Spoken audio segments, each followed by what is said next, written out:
হাই বন্ধুসকল, আজি মোৰ বা ছোৱালীজনীৰ বাৰ্থডে। আজি মই ঘৰৰ পৰা ওলাইছোঁ, মোৰ ভণ্টিয়ে লৈ যাব আৰু মই ড্ৰেছটো চেঞ্জ কৰি ল'লোঁ আৰু মোৰ ড্ৰেছটো কেনেকুৱা লাগিছে আপোনালোকে কমেণ্ট কৰিব।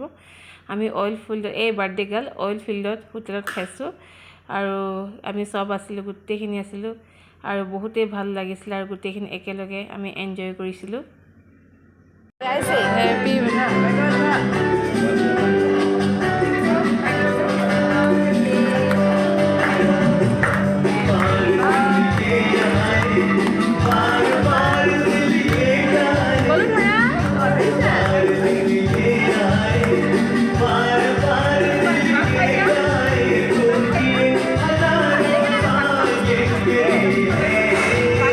আমি কৰ্ণ খাইছিলোঁ, তাৰপিছত চিকেন খাইছিলোঁ আৰু এইকেইটা পোৱালীকেইটা বহুতেই ফূৰ্তি কৰিছিলে, নাথালি ডেন্স কৰি খুব ভাল পাইছিলে আৰু মোৰ পোৱালীটো তাইক চাই চাই নাচি আছিলে।